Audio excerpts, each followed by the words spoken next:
आज के आज के इस वीडियो में हम अस्पृश्यता के संबंध में गांधी जी के क्या विचार थे इसके बारे में अध्ययन करेंगे। गांधी जी एक महान समाज सुधारक थे। वे राजनीति से अधिक समाज सुधारक थे। वे राजनीति से अधिक समाज सुधार के कार्यों में रुचि लेते थे। सामाजिक सुधार की दृष्टि से गांधी जी का सबसे बड़ा कार्य हरिजनोद्धार था।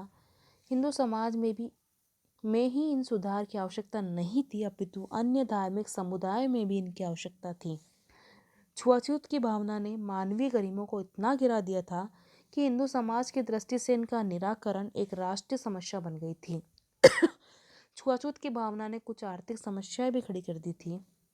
चूंकि हरिजनों का बहुमत आर्थिक दृष्टि से बहुत पिछड़ा हुआ था और उनके रोजगार के अवसर अत्यंत सीमित थे, अतः उन्हें गांव तथा शहरों से बाहर अत्यंत दयनीय स्थिति में तथा अस्वस्थ वातावरण में रहने को विवश होना पड़ता था।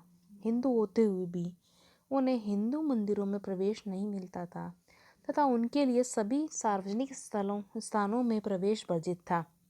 गांधी जी ने हरिजनोद्धार के कार्यों को अन्याय तथा दमन के विरुद्ध महान संघर्ष मानकर भारत के जनजीवन में एक नवीन विचार उत्पन्न किया। गांधी जी ने अस्पृश्यता के प्रबल विरोधी थे। उन्होंने कहा कि अस्पृश्यता हिंदू समाज का एक घोर अभिशाप है। वे अपने अंतःकरण से अस्पृश्यता से घृणा करते थे। गांधी जी अस्पृश्यता को एक अमानवीय प्रथा मानते थे। उनके अनुसार अस्पृश्यता सत्य एवं अहिंसा अर्थात ईश्वर का निषेध है। छुआछूत विवेक के विपरीत तथा शैतान का उपकरण है। ऊंच और नीच का विचार नैतिकता के आधारभूत सिद्धांत के विपरीत है। यदि हम सब ईश्वर के पुत्र और पुत्रियां हैं तो हमारे बीच भेदभाव कैसा। गांधी जी के अनुसार अस्पृश्यता मानवता का अपमान है। इस अमानवीय प्रथा के कारण हिंदू समाज की अपार हानि हुई है। गांधी जी के अनुसार अछूतों के साथ जो पापाचार हम लोग कर रहे हैं वह कलंक है। गांधी जी ने कहा है कि अस्पृश्यता हिंदू समाज का एक घोर अभिशाप है। इसने समाज में दरारें पैदा करके इसे बहुत कमजोर कर डाला है।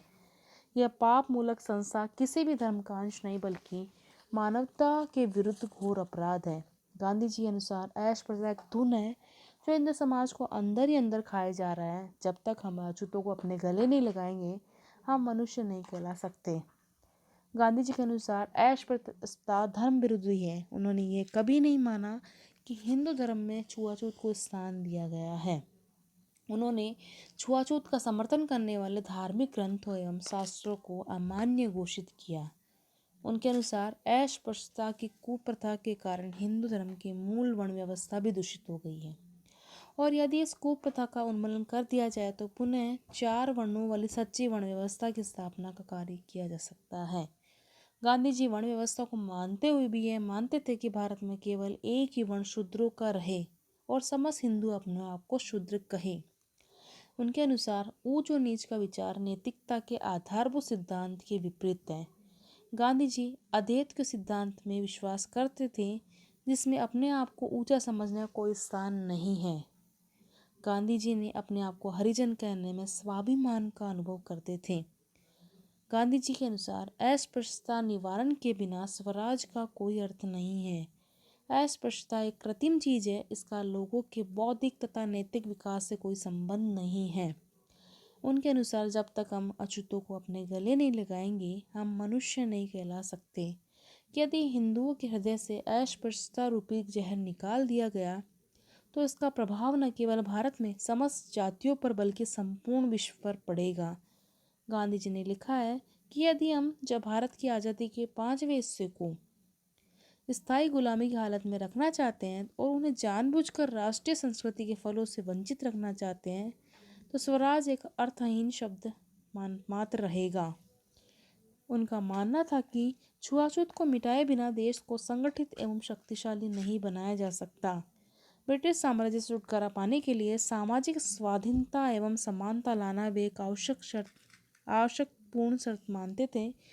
उनके अनुसार अस्पृश्यता का निवारण वास्तविक स्वराज्य प्राप्ति का मार्ग था। इनके अनुसार उनका विश्वास था कि यदि छुआछूत का कलंक हमारे राष्ट्रीय जीवन से नहीं मिटाया जाता है तो हमें इन अपराध के लिए दंड भुगतना पड़ेगा। उन्होंने लिखा है कि अछूतों के साथ जो पापाचार हम लोग कर रहे हैं, क्या उसके लिए हमें उचित दंड नहीं मिल रहा है?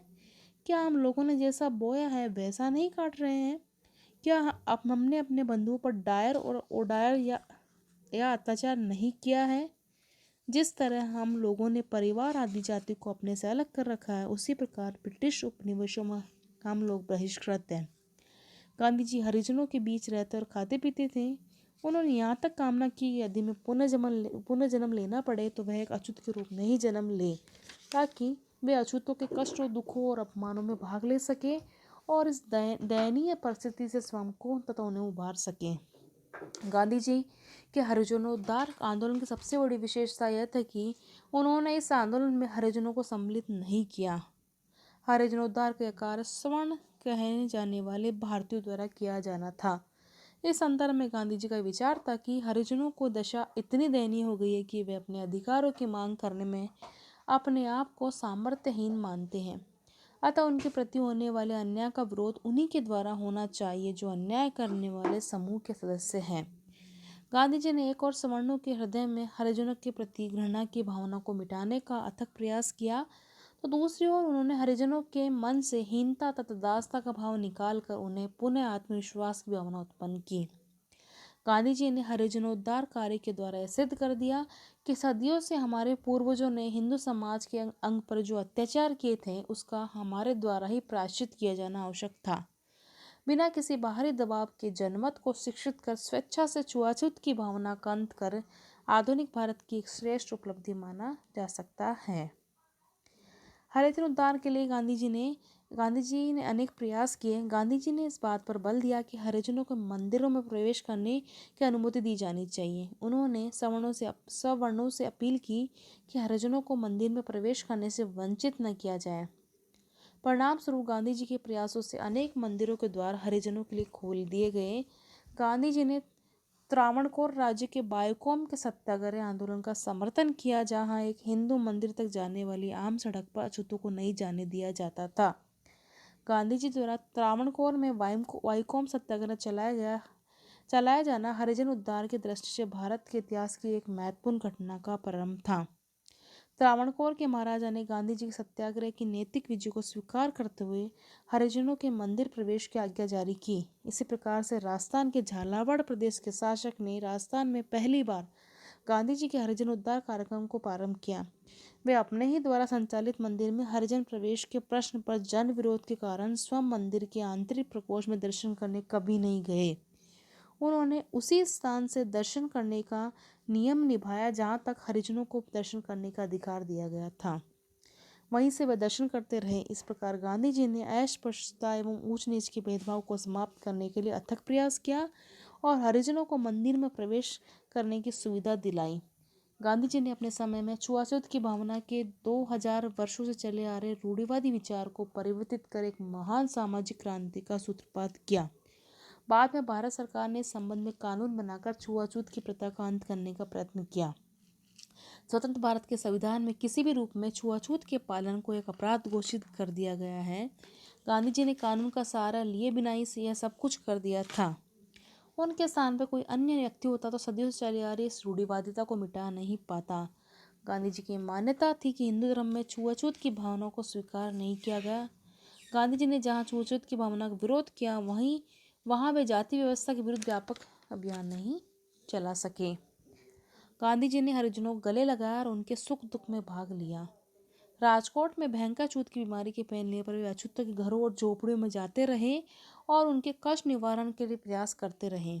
अहमदाबाद में लोगों के द्वारा सत्याग्रह आश्रम में विरोध किए जाने पर भी उन्होंने वहाँ हरिजनों को रखा। 1932 में ब्रिटिश प्रधानमंत्री मैकडॉनल्ड ने सांप्रदायिक पंचायत घोषित किया, जिसके अनुसार दलित वर्गों को अल्पसंख्यक के रूप में मान्यता दी गई तथा उन्हें पृथक निर्वाचन और प्रतिनिधित्व का अधिकार दिया गया। इस सांप्रदायिक पंचायत द्वारा ब्रिटिश सरकार ने हरिजनों को हिंदुओं से अलग करने का षड्यंत्र रचा।